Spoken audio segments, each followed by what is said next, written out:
नमस्कार। The truth के इस अंक में मैं प्रीति पांडे अपने सभी दर्शकों का बहुत स्वागत करती हूं। दिल्ली के चुनाव को लेकर के काउंटडाउन शुरू हो गया है, कुछ ही घंटे बाकी रह गए हैं। ऐसे में अब तीनों ही प्रमुख पार्टियां अपनी एड़ी चोटी का जोर लगाती नजर आ रही हैं। आखिरी मिनट में जनता को कितना ज्यादा इन्फ्लुएंस किया जा सकता है, उसकी भरपूर कोशिश हो रही है। अब दिल्ली के रण में राहुल गांधी भी शिद्दत से न सिर्फ मैदान में उतर गए हैं, जनता को समझाने बुझाने की कोशिश कर रहे हैं कि कौन सी पार्टी ज्यादा बेहतर रहेगी दिल्ली की जनता के लिहाज से। इस दरमियान राहुल गांधी जहां चुनाव प्रचार करते नजर आए, वहीं जमकर केंद्र की बीजेपी और दिल्ली की आम आदमी पार्टी की सरकार पर हमलावर नजर आए। शुरुआत उन्होंने बजट से की, क्योंकि मौका बजट के दिन का था। ऐसे में जनता के बीच जब राहुल गांधी पहुंचे तो उन्होंने बता दिया कि ये बजट भले ही आपको थोड़ी बहुत राहत देता हो, मध्यम वर्ग के लिए थोड़ी बहुत टैक्स में छूट, लेकिन ज्यादा फायदा किसका?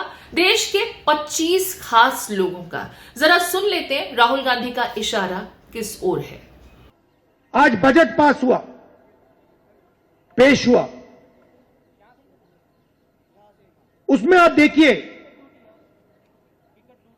बजट का पूरा का पूरा लक्ष्य 25 लोगों को फायदा पहुंचाने का। आपको थोड़ा सा दे देंगे, कह देंगे भैया ये लो थोड़ा सा टैक्स माफ कर लेंगे, मगर अगर आप बजट का लक्ष्य देखेंगे तो हिंदुस्तान का धन 20-25 अरबपतियों को देने का है। हिंदुस्तान में 50% पिछड़ा वर्ग है, 15% दलित है, 8% आदिवासी, 15% माइनॉरिटी और मान लो 5% गरीब जनरल कास्ट के लोग।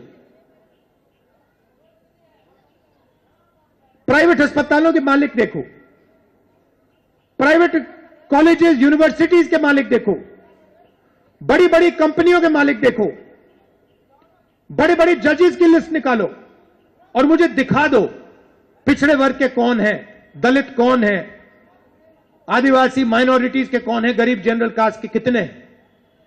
हालांकि ये कोई पहला मौका नहीं है जब राहुल गांधी यूं इंडस्ट्रियलिस्ट या उद्योगपतियों के प्रति केंद्र की बीजेपी की सरकार की किस प्रकार रुझान रहता है, झुकाव रहता है, इस तरह के एलिगेशंस लगाते रहे हैं।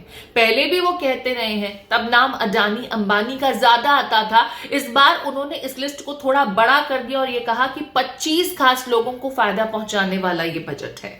खैर आगे बढ़ते हैं। राहुल गांधी यही नहीं रुके। राहुल गांधी ने बीजेपी, संविधान, इस मुद्दे को लेकर के जहां जहां भी वो चुनाव प्रचार के लिए जा रहे हैं, उसकी बातों को रखने की कोशिश जरूर करते हैं कि बीजेपी की जो सरकार है वो संविधान विरोधी है।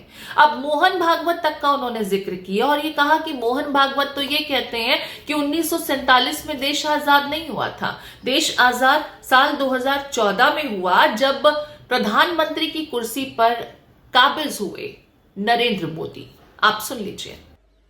मोहन भागवत का कहना है कि आजादी तो मोदी जी के आने के बाद मिली है।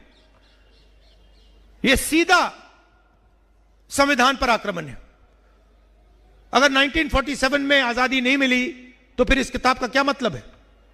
कॉन्स्टिट्यूशन से पहले, संविधान से पहले इस देश में गरीबों के कोई अधिकार नहीं हुआ करते थे। संविधान से पहले, याद रखिए, आजादी से पहले इस देश में गरीबों के कोई अधिकार नहीं थे, दलितों के कोई अधिकार नहीं थे, पिछड़ों के कोई अधिकार नहीं थे, आदिवासियों के कोई अधिकार नहीं थे। अधिकार सिर्फ महाराजा राजा के थे। वो बदलाव आजादी के दिन आया था। आपको जमीन दी गई, जमीन का हक दिया गया, अधिकार दिए गए। बीजेपी आरएसएस चाहते हैं कि आजादी से पहले जो था, जहां गरीबों के कोई अधिकार नहीं थे, सिर्फ अंबानी अदानी जैसे लोगों के अधिकार थे, वैसा हिंदुस्तान चाहते हैं। यह लड़ाई हो रही है। बात समझिए, आपको गुलाम बनाया जा रहा है।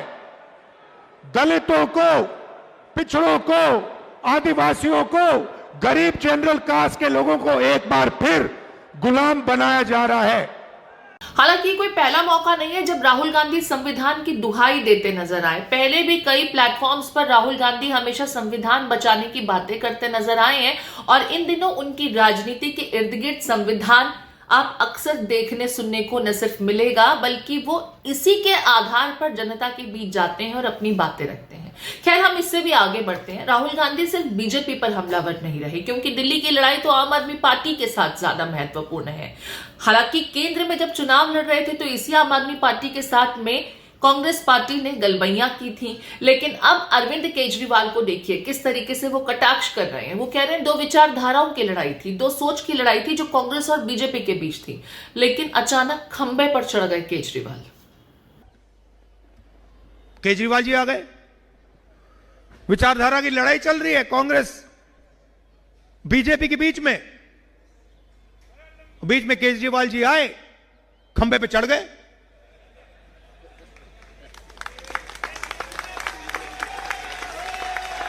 खंबे पे।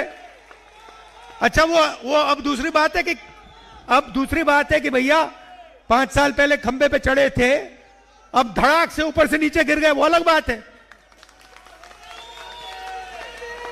उन्होंने कहा था देखो मैं खंबे पे चढ़ता हूं, मैं नए तरीके की राजनीति लाऊंगा, मैं दिल्ली की राजनीति बदल दूंगा, भ्रष्टाचार मिटा दूंगा, यमुना को साफ कर दूंगा, पोल्यूशन हटा दूंगा, मोदी को माफ कर दूंगा। हुआ क्या? सबसे बड़ा भ्रष्टाचार, शराब का स्कैम किया सिसोदिया जी और केजरीवाल जी ने, सबके सामने। करोड़ों रुपए इन्होंने आपसे चोरी किए हैं। नई राजनीति, वायदा था नई राजनीति का, आए और करोड़ों रुपए आपसे भ्रष्टाचार करके चोरी किया।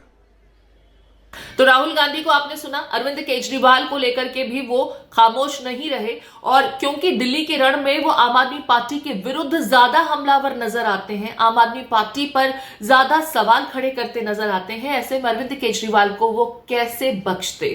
खैर, अब केंद्र पर प्रधानमंत्री नरेंद्र मोदी पर, बीजेपी पर और साथ ही साथ आम आदमी पार्टी पर राहुल गांधी अब जब दिल्ली की जनता के बीच वोट अपील करने पहुंच रहे हैं तो लोगों को बता रहे हैं कि उनकी फायदे की सरकार कौन सी पार्टी की होगी। हालांकि देर आए दुरुस्त आए हम ये कह सकते हैं, लेकिन इतनी देरी के बाद क्या दिल्ली की जनता तक जो वो बताना चाहते हैं, पहुंचाना चाहते हैं, हर घर तक पहुंच पाएगा? क्योंकि राहुल गांधी तो चुनाव प्रचार के दरमियान भी ऐसा लगा जैसे कुंभकर्ण की नींद से जागे हों और अब कोशिश कर रहे हैं कि जनता तक हर एक बात पहुंच जाए, या जो वो सोचते हैं वो जनता अपने आप समझ जाए। खैर, जनता समझदार है, 5 तारीख का दिन भी दूर नहीं है। उसे मालूम है कि खंबे पर चढ़ने वाले केजरीवाल की पार्टी के लिए वोट कास्ट करना है, या जिसे संविधान विरोधी कांग्रेस पार्टी करार देती रही है उस पार्टी के हक में वोट डालना है, या शीला दीक्षित जिनके काम की दुहाई अब कांग्रेस पार्टी देती नजर आ रही है, घर घर जा रही है तो वोट अपील कर रही है और बता रही है कि दिल्ली का असल विकास तो